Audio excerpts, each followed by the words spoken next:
Queridos amigos, bom dia a todos. Espero que estejam bem, em paz, com muita saúde. É sempre uma alegria imensa estar nesta casa. Eu agradeço mais uma vez a Gleides pelo convite. É a terceira vez que estou com vocês este ano, uma grande alegria multiplicada por 3. E também agradeço a vocês pela oportunidade que me proporcionam de contribuir com a divulgação do Evangelho à luz da doutrina espírita. Este mês, especificamente, nós escolhemos uma temática diferente, justamente por estarmos no mês de dezembro. E ao longo da nossa conversa, do nosso bate-papo, nós vamos descobrir o que é que temos para oferecer a Jesus. Então vamos lá. Tudo começou com uma canção que não é muito conhecida no Brasil. Aliás, ela praticamente nem é conhecida no Brasil. E o título em inglês, The Little Drummer Boy, que significa o pequeno menino tocador de tambor. E a autora da canção é uma norte-americana, Catherine Kennicott Davis, já desencarnada. E, curiosamente, esta canção é interpretada por muitos artistas em diversos idiomas, menos em português. Até mesmo em árabe, essa canção é cantada, e a interpretação é belíssima. E é sobre isso que nós vamos falar. Mas, afinal de contas, quem é esse pequeno tocador de tambor, sobre o qual a canção fala? Esse garoto era um pequeno guardador de ovelhas. E ele ficou sabendo, no lugar onde ele vivia, que havia nascido um pequeno reizinho e que todos estavam indo visitar esse rei e levar presentes para ele. E como toda criança curiosa, ele também foi. Mas foi mesmo sabendo que não tinha nada para oferecer ao rei. Quando ele chegou no lugar onde o reizinho estava, que era um pequeno estábulo, ele ficou impressionado ao ver que aquele reizinho era tão pobre quanto ele.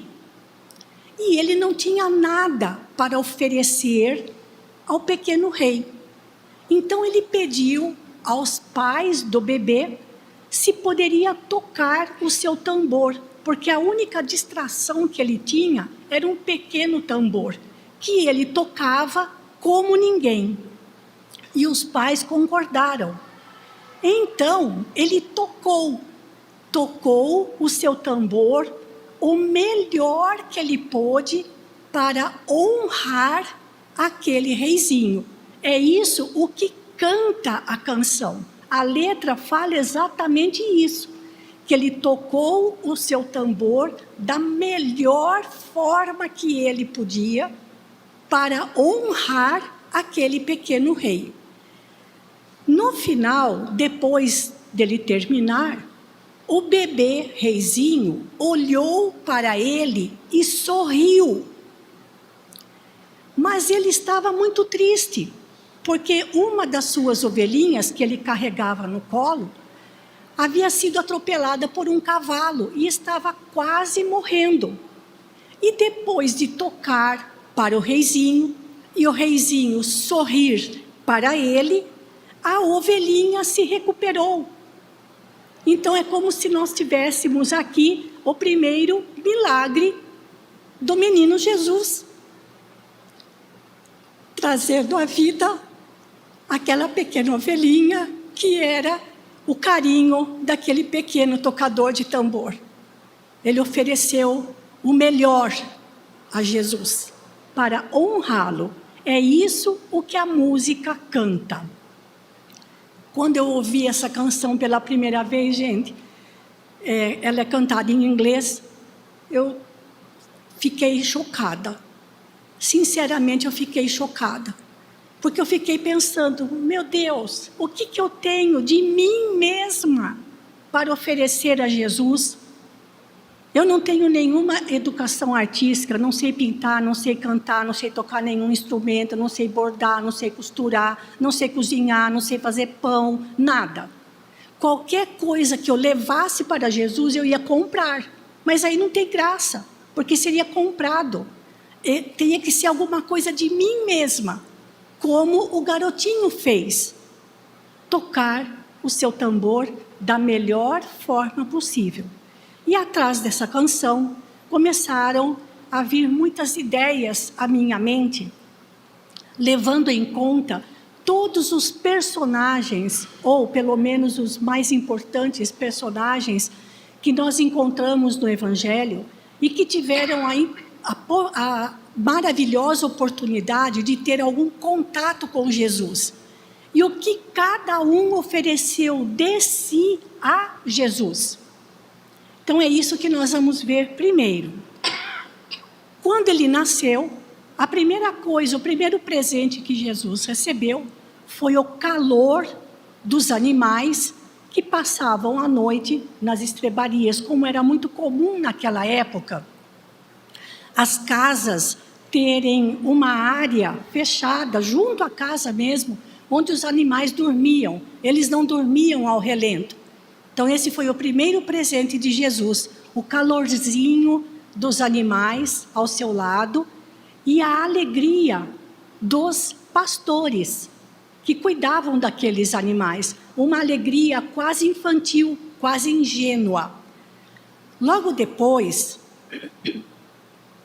chegaram 3 sábios do Oriente. Não eram magos, tá, gente? Porque quando fala magos, a gente tem a impressão que eles faziam magia. Não. Homens sábios, conhecedores da mais alta e profunda espiritualidade, conhecimento dos astros, conhecimento do destino espiritual do nosso planeta, existiram em todas as épocas.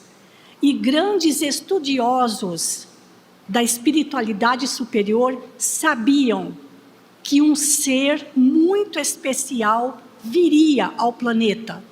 E pelos seus estudos sabiam quando e onde. E foram visitá-lo. É a passagem conhecida como a visita dos 3 reis, dos 3 magos. Mas não eram nenhuma coisa nem outra, eram homens sábios que chegaram a Jesus e ofereceram a ele 3 presentes bastante curiosos: incenso, mirra e ouro. Acho que para uma mãezinha que tinha acabado de ter o bebê, ela gostaria de ganhar um pacotão de fraldas, né, gente? Mas, enfim, ficou aí já como que dizendo, mostrando o destino daquele ser que ali estava. Aos 8 dias, Maria e José, que eram fiéis seguidores do judaísmo, levaram Jesus ao templo de Jerusalém para a cerimônia da circuncisão. E no templo eles encontraram o velho Simeão, que estava sempre no templo, aguardando a chegada do menino. E é narrado em Lucas o cântico de Simeão, quando ele diz: agora, soberano Senhor, podes despedir em paz o teu servo, segundo a tua palavra, porque meus olhos viram tua salvação que preparaste. A salvação era o menino Jesus que ele carregava ao colo. Em face de todos os povos, luz para iluminar as nações. Em algumas traduções a gente encontra luz para alumiar as nações. E glória de teu povo, Israel. Então, no templo, o menino Jesus ganhou o colo afetuoso do velho Simeão, que também o premiou com esse cântico, porque lá estava o velho Simeão, todos os dias, aguardando a chegada do menino. Aos 12 anos, segundo o judaísmo, seguindo as tradições da cultura judaica, José e Maria levaram Jesus novamente a Jerusalém para a cerimônia chamada de Bar Mitzvah, que significa filho do mandamento. Ou seja, a partir desta idade, o jovem, o menino, poderia participar dos estudos, da leitura e fazer comentários da Torá, dos antigos profetas, até mesmo das sinagogas. E ali, naquele momento, o que ele recebeu naquele momento lá no templo? Ele recebeu a admiração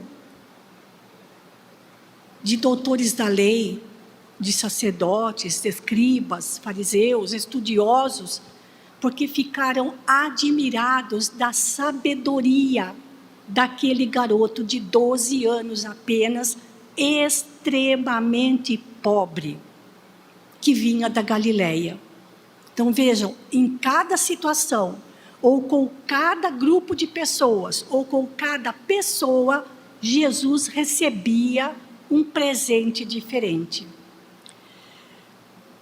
Jesus preferiu ficar em Nazaré, ao lado da família e de seu pai, além de muitos presentes, recebeu o ofício de carpinteiro, como era na tradição judaica, o pai ensinar ao filho o seu ofício, assim como o pai de Saulo de Tarso ensinou a ele o ofício de tecelão. Era comum essa prática. Então, Jesus teve uma profissão, carpinteiro, para modelar para nós uma casa onde pudesse abrigar o nosso coração. Então, de José, seu pai, ganhou o ofício de carpinteiro que exerceu até aproximadamente os seus 30 anos.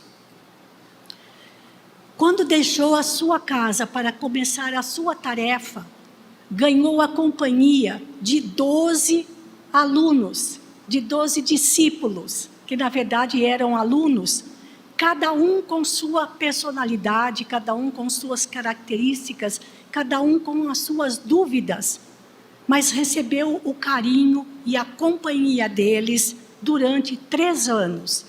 E cada um, por sua vez, deu algo de si para Jesus. Das crianças, Jesus devia ser um jovem muito alegre, muito jovial, para conquistar o carinho das crianças, porque as crianças são muito sinceras. Quando elas gostam, gostam. Quando elas não gostam, elas não gostam. E elas estavam sempre rodeando Jesus. Então, das crianças, Jesus recebeu aquele carinho, aquela alegria, aquela jovialidade. E elas deviam ficar ali penduradas no pescoço dele, sentadas no colo dele, numa alegria familiar. Foi isso o que ele recebeu, foi esse o presente que as crianças ofereceram a Jesus. No Sermão do Monte, ele recebeu como presente a atenção de multidões. Não era uma multidão, eram multidões, multidões de aflitos, multidão de curiosos, multidão de pessoas perturbadas mentalmente e a multidão dos indiferentes, aqueles que ficam bem lá no fundão e não querem nem saber da história, mas daqueles que puderam e tiveram a oportunidade de ouvir Jesus cantar o Sermão do Monte, cantar as bem-aventuranças, para que eles pudessem memorizar com mais facilidade os seus ensinamentos. Jesus recebeu ali o carinho de muitos, sobretudo de um leproso, que no final do sermão Jesus pôde curar. E ali teve o reconhecimento de um homem esquecido pela sociedade da época. Convidado a jantar na casa de um fariseu muito orgulhoso, cheio de soberba, que se chamava Simeão, Jesus foi recebido, desse Simeão, ele foi recebido com extrema indiferença. Mas, durante a ceia, ele recebeu o carinho de uma pobre mulher pecadora, que se tratava de Maria Madalena, que lavou os pés de Jesus com as suas lágrimas, enxugou os seus pés com os seus cabelos e ungiu os seus pés com um perfume. Tudo aquilo que o fariseu deveria ter feito para Jesus, ele não fez. Foi humilhado, mas recebeu de uma pecadora, que no caso era de fato Maria Madalena, que depois se tornou uma grande seguidora e sua apóstola. E de uma samaritana, no poço de Jacó, na região da Samaria. Jesus ficou 2 dias na Samaria. E essa samaritana recebeu o título de Fontina, que significa a iluminada. Porque de todos aqueles que se aproximaram de Jesus na Samaria, todos duvidaram daquilo que ele falava. A única que o recebeu no coração foi a mulher que ia buscar água no poço de Jacó. E o nome dela, Fontina, significa justamente isso, a iluminada. Foi a única que teve a oportunidade de se iluminar. O que ela ofereceu a Jesus? O próprio coração, a própria vida, porque passou a divulgar e a vivenciar os ensinamentos do Mestre. E tem outra, foi para ela que Jesus, pela primeira vez, disse quem ele era. Nem para os 12 apóstolos ele falou. Falou para uma mulher, e ainda por cima samaritana. E ela ainda questionava, mas Senhor, tu que é judeu, conversa comigo, que sou samaritana, como que dizendo, sou uma pessoa inferior, desprezada. Mas foi para ela que ele disse que ele era de fato o Messias esperado. Olha que presentão que ela ganhou. Ela saiu ganhando, não é? Mas ofereceu a ele a sua atenção e a sua confiança. De Zaqueu.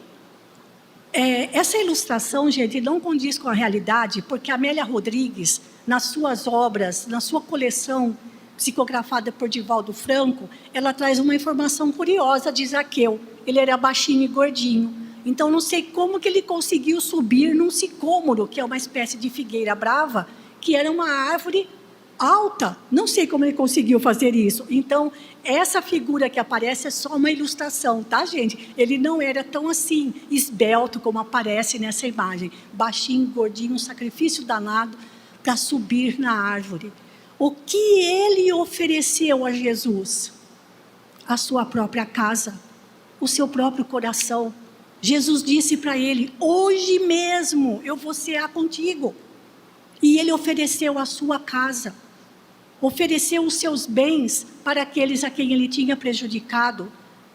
E no final das contas, acabou doando tudo e vivendo, ele com a família, na pobreza, só o necessário para divulgar nas terras daquela região a mensagem do Mestre. Ele era riquíssimo, deixou tudo para seguir Jesus, porque ofereceu a Jesus o que ele tinha de melhor, a bondade no seu coração.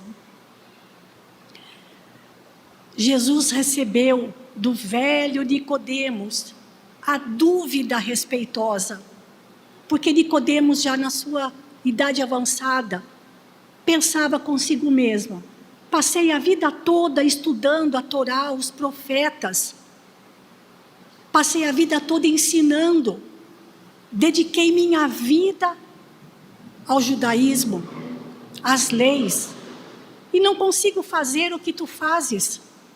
Certamente que Deus está contigo. E aí vem toda aquela conversa entre Jesus e Nicodemos, e por aí a gente vai vendo, gente, quanta coisa a gente tem para estudar e conhecer do Evangelho. E quando esses ensinamentos são iluminados pela doutrina espírita, eles ganham uma dimensão de compreensão surpreendente. Nicodemos ofereceu a Jesus a sua dúvida, a sua aflição respeitosa, porque ele sabia que estava no final da vida e não tinha conseguido fazer nada daquilo que Jesus fazia. Então, o que ele teria que fazer? E Jesus respondeu para ele: vai ter que nascer de novo. E ele não entendeu nada, coitadinho, né? Uma dúvida respeitosa, um respeito. Mas, quando Jesus foi crucificado, quem ajudou a tirar Jesus da cruz? Além de José de Arimateia? Nicodemos. Já estava convertido, já estava convencido de quem era o mestre. E na casa das irmãs, Marta, Maria e Lázaro, de Maria recebeu a atenção para aquilo que importa e não lhe será tirado. Para Marta, de Marta, recebeu uns quitutes bem gostosos, porque ela estava muito preocupada com o que oferecer para Jesus, os discípulos, a comerem. E aquele diálogo gostoso de Marta e Maria, que faz a gente lembrar que nós precisamos ter as mãos de Marta para trabalhar bastante, mas o coração de Maria voltado e dedicado a Jesus. E finalmente, de Maria Madalena, Jesus recebeu o encanto de ser a primeira mulher, a primeira a ver Jesus ressuscitado. Dela recebendo um encantamento ímpar. Vejam, gente, para duas mulheres, a mulher era desprezada na cultura judaica da época. Para uma samaritana, disse que ele próprio era o Messias esperado pelo povo judeu e anunciado há séculos pelos profetas. E para uma mulher, ele deu a maior de todas as provas. Entenderam agora por que eu vim e tive que morrer? Para mostrar a vocês que a vida continua. Então, Maria Madalena recebeu de Jesus, por seu amor a ele, a notícia principal, a imortalidade. É lindo demais, gente. E claro que tem outros que a gente não trouxe, porque senão a gente passaria todo dia falando de muitos e muitos personagens que passaram pela vida de Jesus e o que doaram a ele. O centurião de Cafarnaum, os paralíticos que ele curou, os cegos a quem ele devolveu a luz, os leprosos que ele recuperou. São tantos personagens, mas quão poucos ofereceram de si mesmos a Jesus. Agora tem o lado sombra. Ainda menino, ficou sabendo da perseguição imposta por Herodes, e um anjo avisou José, e José, muito obediente, seguiu com a família para o Egito, que era logo ali na divisa com Belém. Belém fica ao sul de Jerusalém, na região desértica da Judéia, até que a poeira baixasse e pudessem voltar para a Galileia. Gente, dali até a Galileia, a pé, olha, de Jerusalém até a Galileia eram 150 quilômetros. Não era estrada pavimentada, né? Não tinha sombra, uma série de coisas que a gente precisa entrar nos detalhes para conhecer como era sofrido naquela época.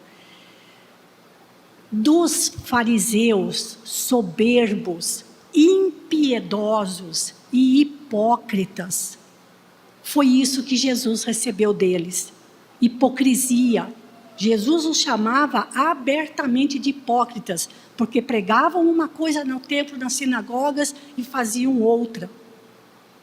Então, deles, Jesus não recebeu presentes muito bons.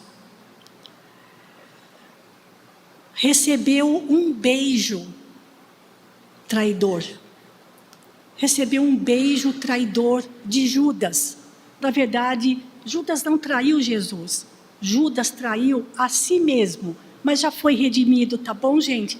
Quem tem dúvidas, leia no livro Luz Acima, de Humberto de Campos, quando ele conversa com Judas Iscariotes, e Judas Iscariotes demorou 1500 anos para redimir-se perante si próprio daquilo que ele havia feito. A parte pior foi o suicídio, certo? E de Simão Pedro, olha a postura de Simão, quando Jesus foi preso. Olha, ele faz parte do grupo. Pedro, eu não. Eu não conheço esse homem por 3 vezes. O que ele recebeu de Pedro nesse momento? A indecisão, a insegurança, o medo, porque Pedro era tudo isso.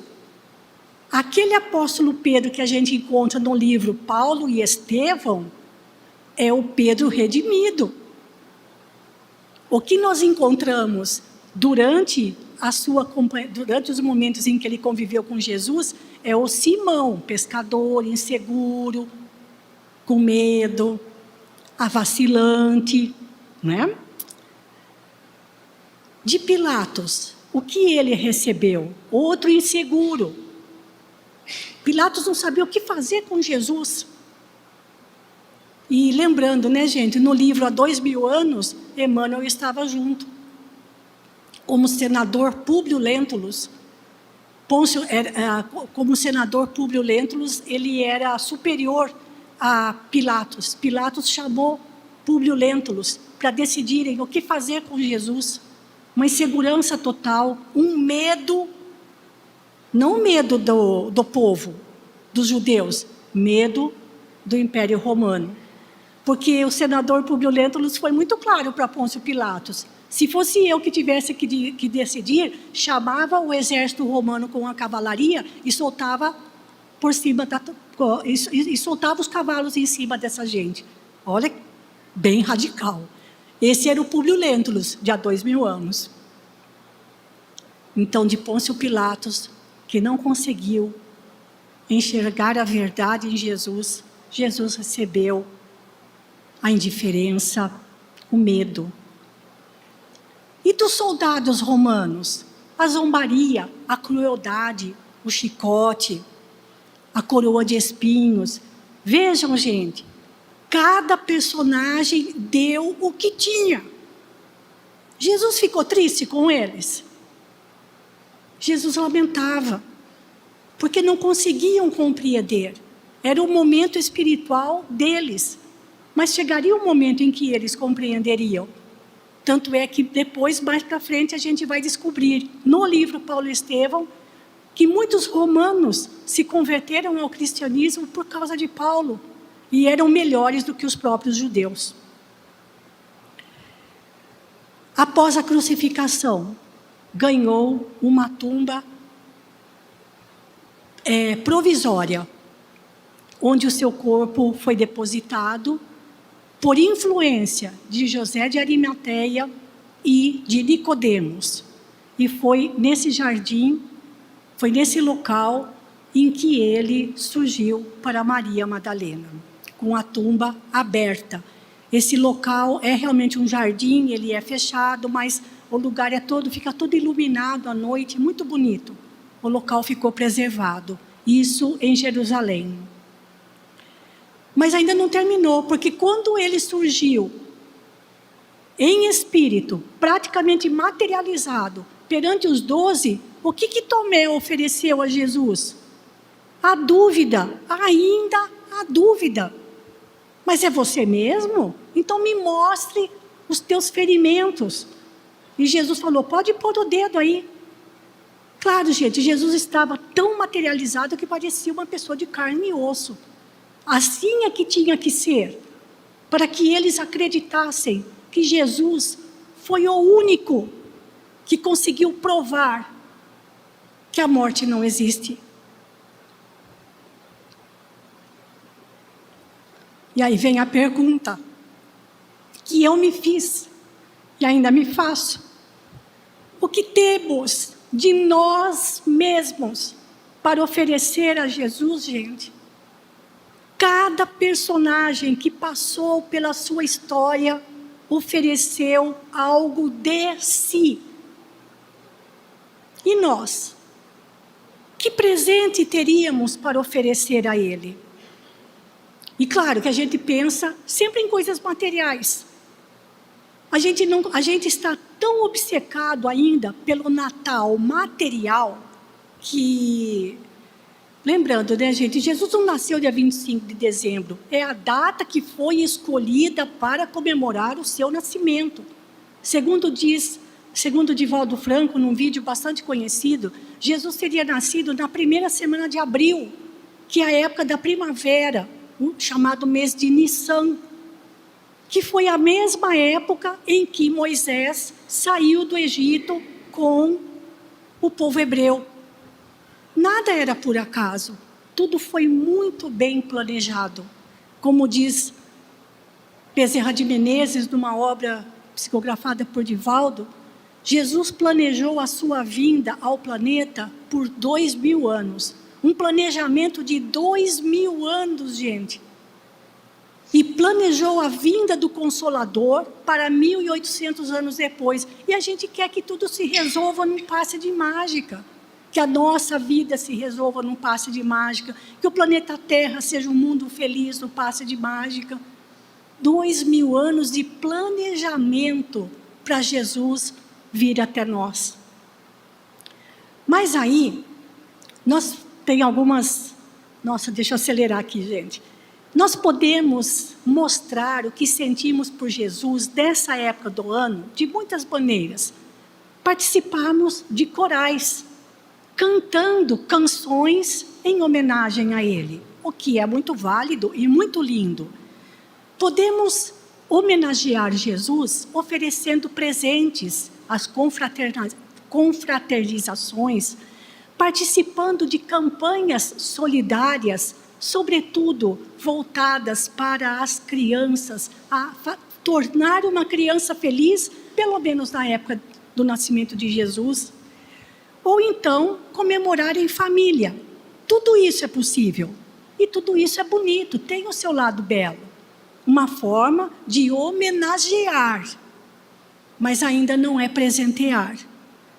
E aí vem Emmanuel, que como sempre coloca a gente no nosso devido lugar, né?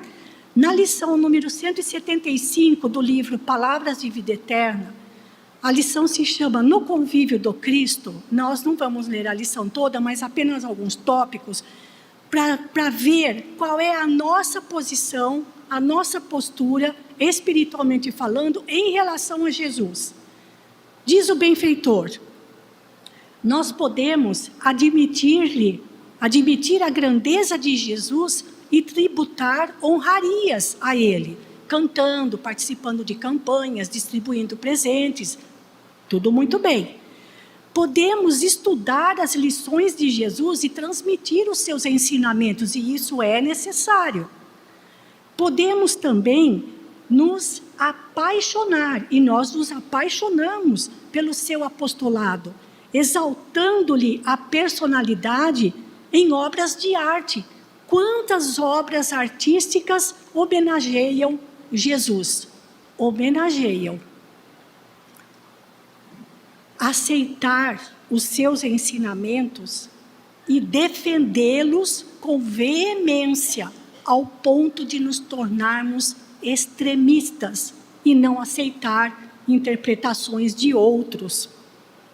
Podemos receber-lhe as concessões, as graças que Ele nos concede e louvá-lo. Claro, podemos cantar, orar, louvando a Jesus pelas graças que a sua misericórdia nos concede. Claro que sim, mas perceberam que até agora a gente só está recebendo. Podemos identificar o seu poder e respeitar-lhe a influência. É tão grande o poder de Jesus que quando os soldados romanos o identificaram e falaram, e Jesus deu um passo à frente e falou: sou eu que vocês estão buscando? Eles caíram para trás. Tamanho o seu magnetismo. Podemos reconhecer-lhe a bondade e formar no culto a Ele entre os melhores adoradores. Ninguém ama tanto a Jesus como eu. A gente é vaidoso até nisso, né? Ou então, até mesmo, perceber-lhe a tolerância, o quanto Jesus tolera as nossas infantilidades, abusando até do próprio nome. Este veículo é de propriedade de Jesus. Já viram algum adesivo assim, escrito no carro ou no para-choque de um caminhão? Monitorado por Jesus. Jesus andava a pé, não precisava de monitoramento e muito menos de carro para caminhar. Mas tem gente que gosta. As camisetas estampadas com o nome dele. Tudo isso, gente. Tudo isso nós podemos fazer por amor a Jesus. Ou para honrá-lo. Mas ainda falta a pergunta principal. O que temos de nós mesmos para presentear Jesus? Aí nós encontramos, em 2 obras de Joana de Ângeles, Lições para a Felicidade e No Rumo da Felicidade, 2 trechinhos, onde ela dá uma dica para nós. No primeiro, Lições para a Felicidade, no capítulo 15, cujo título é Natal de Amor, a benfeitora diz o seguinte: distende, em homenagem ao seu nascimento, a tua cota de amor a todos quantos te busquem, de forma que eles compreendam a qualidade e o elevado padrão do teu relacionamento espiritual com Ele. Ela está supondo que a gente tenha um elevado padrão de relacionamento com Jesus, interessando-se também por vincular-se a esse amigo, modelo e guia de todas as horas. Aqui nós já temos uma dica, gente. Qual é o melhor presente? Qual é o melhor presente que nós podemos doar em nome de Jesus? Amor a todos quantos nos busquem. E no outro livro, o título do capítulo é A Suave Magia do Natal. A benfeitora diz o seguinte: tocado por essa melodia de amor, deixa-te dominar pelos sentimentos de fraternidade e converte os teus sentimentos em harpa delicada, espalhando a mensagem de solidariedade a todos os irmãos que se encontram pelo caminho, aguardando uma migalha que seja de misericórdia e de carinho. Homenageando-o, torna-te seu instrumento e amplia os horizontes do bem. Olha que linda essa palavra, gente. Horizontes do bem que ele iniciara naquela noite inesquecível de Natal. Nós não podemos bloquear esse sentimento dentro de nós, porque nessa época do ano, as pessoas ficam com o coração mais leve, a mão mais aberta e o olhar mais atento às necessidades do próximo. Mas esse sentimento em relação a Jesus não pode ficar preso a uma data pré-fixada, só no Natal. Esse amor constante aos que nos buscam tem que ser uma postura constante de modo de vida. É isso que Joana está dizendo. Então, gente, a resposta, que presente eu tenho para oferecer a Jesus? Ele mesmo deu a resposta para nós, registrada em Mateus 25, 40. Em verdade vos digo, disse Jesus, que quantas vezes o fizestes a um destes meus irmãos mais pequeninos, é a mim que o fizestes. Então, se eu quero dar um presente a Jesus, eu devo fazer o quê? Oferecer algo de mim a um destes mais pequeninos. Ele estava falando de crianças? Não. Por pequeninos, nós devemos compreender todo aquele que está em situação de vulnerabilidade emocional, espiritual, material.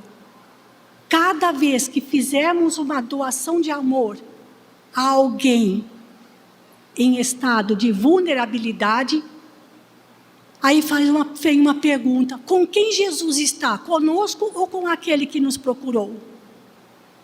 Aquele que nos procura, buscando alguma ajuda, algum suporte, sobretudo espiritual, Jesus está conosco ou está com ele? Está com ele, porque foi Jesus que o trouxe até nós. E se eu ofereço amor a essa pessoa, é a Jesus que eu estou oferecendo. Essa é a resposta, gente. E Emmanuel corrobora, em Fonte Viva, no capítulo 137. O menor gesto de bondade dispensado em seu nome será sempre considerado no alto, na espiritualidade maior, como oferenda de amor endereçada a Ele próprio. Se quero presentear Jesus, devo abrir o meu coração e oferecer o que eu tiver de melhor àqueles que estão necessitando, às vezes, só de um sorriso, só de um abraço, de uma palavra de conforto. Essa é a resposta, gente. Temos esse amor para oferecer, e se oferecermos em nome de Jesus, por Ele, é a Ele mesmo que estaremos oferecendo. E sendo assim, nós concluímos, eu desejando que neste Natal, Jesus nos encontre operosos, não somente no Natal, mas que Ele sempre nos encontre operosos no bem e na caridade, no amor e na verdade. E que seja esse o nosso principal propósito para o novo ano. Um bom Natal a vocês, familiares, amigos, e que 2026 seja pleno de muita paz e de muita saúde.